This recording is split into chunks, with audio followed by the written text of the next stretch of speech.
Hey guys, welcome to a beautiful day. My name is Dr. Julie Two Moon, and I wanted to hop in and give a little chat about a big topic. I see in the health sphere that a lot of people are just focused on weight loss, and I get it.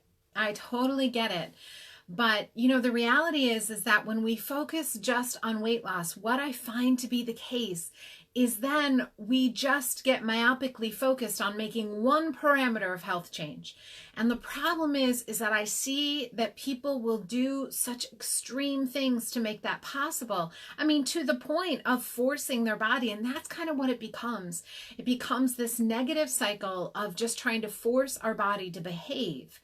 And, I've seen the craziest things be done in order to try to accomplish that. Whether it's extreme caloric restriction, juice fasting is another one, extreme detox, where people just are rude to their body. I mean, it's really caustic behaviors where it's all about getting the body to conform irregardless of why the problems were there. And along the way, no one's asking, can your cells even take in nutrients? Why are your cells thinking that it's the safer bet to operate so slowly? How much inflammation is there? What's the condition of the extracellular matrix like? Are your cells even responding to your hormones? What is the level your body thinks it's being stressed by? What are your sleep habits? What are the other stresses in your life? Are you drinking too much water? Are you drinking too little water? Are you eating tons of inflammatory foods? What's the status of your gut? How's your liver functioning? People don't even want to look at those things when they get so focused. It is like, no, just make me lose the weight. And the problem is that is a really dangerous path to go on.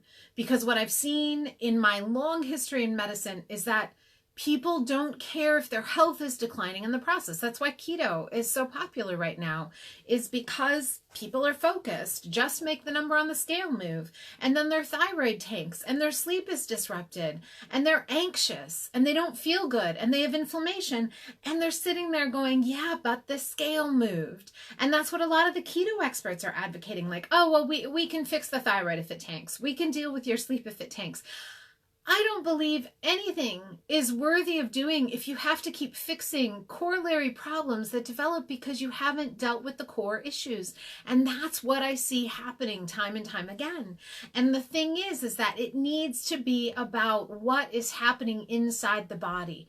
What are we experiencing? Why is the body operating this way? We have to be solving that problem, because the reality is that the weight's just a symptom.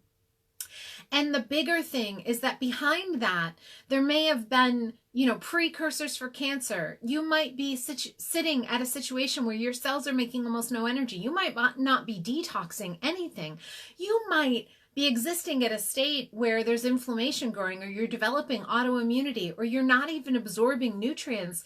And if someone doesn't work at the level of health regeneration and just falls for the model of, okay, well, we'll try to force your body to lose weight, what happens is it's going to set you up for disease. And I have seen too many women in my practice in the 20 years that I've been in medicine. I can't tell you the number of women I've seen who have had their lives ravaged by being, yes, very thin and, very societally standard beautiful, but extremely, extremely ill. And, every single one of them would have given the chance to get their health back, even if it meant that they carried a little bit of extra weight. Now, eventually in the healing process, the weight starts to move.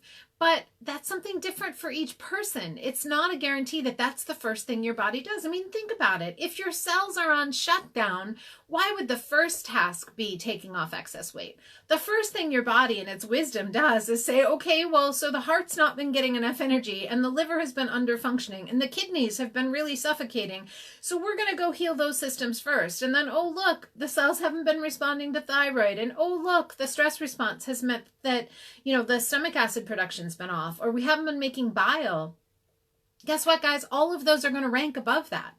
But when you do extreme diets and when you do fasting and when you do, weight loss pills and when you do HCG and when you do all these things, You're telling the body, I'm bypassing all of your innate knowledge. I'm bypassing everything that your innate body systems know how to do to regulate for your best health and best vitality.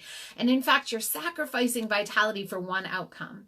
And in the body, the thing is that the preeminent focus should always be on nourishing the body towards vitality. And vitality will lead us to balance and peace and equanimity and feeling great and decreased inflammation.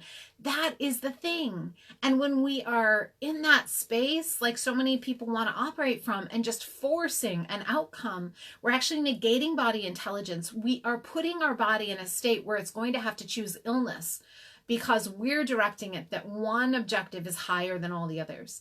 Now, if you heal the body systems, if you nourish the cells, if you get the liver functioning, if the kidneys are happy, if your heart's happy, if your cells are happy, if your extracellular matrix is happy, then your body will also say like, oh, look, I want to remove all this other stuff too. And it'll do that from an interior purpose. It'll be directed by the cell systems and the organ systems, and you won't have to be circumventing body intelligence. That's the cultivation of vitality, because at the end of the day, the length of your life, the quality of that length of your life, the experiences you have, they're going to be dictated by this ability of your body to support longevity and vitality, to be able to send good messages, for your cells to be able to take in nutrients, for your body to be able to digest food, for your brain to be able to have enough nutrients and thyroid hormone, and for your body to be able to detox on its own. These are all essential tenets, and trying to force it is only going to interrupt that intelligence, which means that we've now just gone against the flow. The rhythm of our body is not an accident. I mean, we are this incredible creature, right? Each of us lives in this incredible designed creature, this structure. It's so amazing. And it has a flow, it has a rhythm. There's a constant subtle movement. But what we find, and as having practiced as an acupuncturist for all my time in medicine, that's the reason why things like acupuncture exist, is because one of the states of ill health is when movement stops. And I'm not talking about, can you get out of the chair? I'm actually talking about the micro movement in the meridians and the movement between organ systems and the flow in your tissues. These are all really key facets.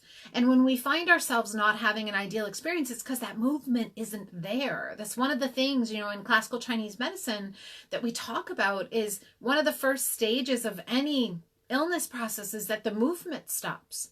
And when we force our body, we interrupt the movement, and we circumvent that, and we make it stop. And so that's why, when someone's focus is just like, oh, I don't care about the rest of it, make it move, I can tell you that, they're going to go searching, and I guarantee they'll find it. I've had a number of women that I've told I can't help them because they're currently taking extreme measures that are really, really circumventing body intelligence and actually harming themselves. And it's going to make it impossible to heal when the primary directive has to be healing. That's why we have to adequately test. That's why we have to make plans that are aligned for each person, because we all have slightly different needs, and the places where we're out of balance are going to be slightly different person to person. And so we need to be able to choose our actions according to the individual to restore their vitality and balance, so their system can stop trying to, conserve energy and run at a very slow rate, so that we can have, the balance at the cells and the balance at the organs, and therefore the experience of vitality, which is joy and happiness and peace and equanimity and energy and sleep and all these great things, release from pain, release from inflammation. That's healing. And weight loss is an outcome of the healing process, but it cannot be a primary directive. And in the process of healing, when you lose that weight, it's going to be way better than you imagined, because you did it from a body of a vital state. Your body got to do it from a place of resilience. And in the aspect of that, as the health grows, what people find all the time is that people stop them on the street and are like, what is different? And I've had women that I've worked with that haven't had any weight loss yet, but their friends are stopping them going, I don't know what you've done, but your whole body is different. And that's because it's self-organizing around principles of vitality and redistributing and clearing toxicity. And so they were retaining their vitality, and it changed how they appeared, because We underestimate the role that vitality plays in how we appear and move and think and operate in the world. And it's everything. Like, you know, when someone feels good, right? You know it because you can see it. It, like, they glow. It's in their eyes. It's in how they talk. It's how they act. That's the preeminent goal.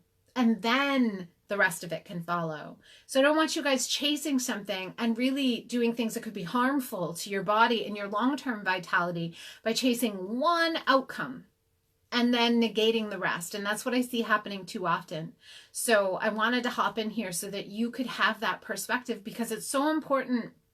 You know, the only way we heal is that we recognize that this body hasn't been against us. It hasn't been doing something contrary to our hopes and dreams. It's actually been doing what we've been asking it to do. So if we've been driving really hard, if we haven't been getting nourished, if we haven't been taught how to like turn off the stress response, if we haven't been taught how to work with our body systems and create that internal movement, then unfortunately, you know, we're going to find that what we're experiencing reflects that. And when we get to be, you know, really grounded into that space, and we get to partner with this beautiful organism that we live in and all the life forms, all those cells, all those organ systems, then we get an experience of the community of us. You know, I always tell the people I work with, like, you already live in a community. It's this beautiful body you're existing in. It is a community of cells. It's a community of organs. Think of all the organisms in your body that make it function. You know, I mean, your gut alone, think of the billions of organisms there. And just start to imagine that you live in this beautiful community. And that community, every time you hatch a plan in your life, have you ever noticed, like, your system will try to meet that demand? It will absolutely try, you know, and in doing so, it often knows it has to reroute and sacrifice a little over here, a little over there. But if we live our whole life that way, our body keeps having to like reroute and sacrifice and make adjustments. And so at some point, we're going to have to stop and give recognition to that. And we're going to have to replenish, and we're going to have to restore. That's an inherent part of healing. And that's why it has to come first. It cannot be at the expense of, yeah, but, you know, make this change first. It's not how our body works, and it's not in deference. And if you want longevity and you want vitality, then that's the way it has to operate. It has to go to the vitality and the longevity and the nourishing and the cultivating that relationship first, and then the other outcomes can follow.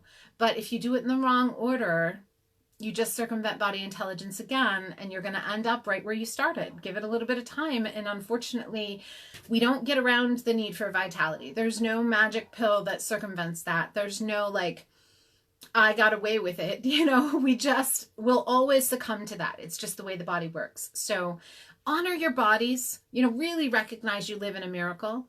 And you guys, if you want help and you want to not be circumventing body intelligence, you want to finally like partner in that way and really foster the vitality, get to the root, honor the system, you're welcome to set up time with me. That's what I'm here for. We're all here to thrive. That is the base level. We're all here to thrive. Blessings, guys.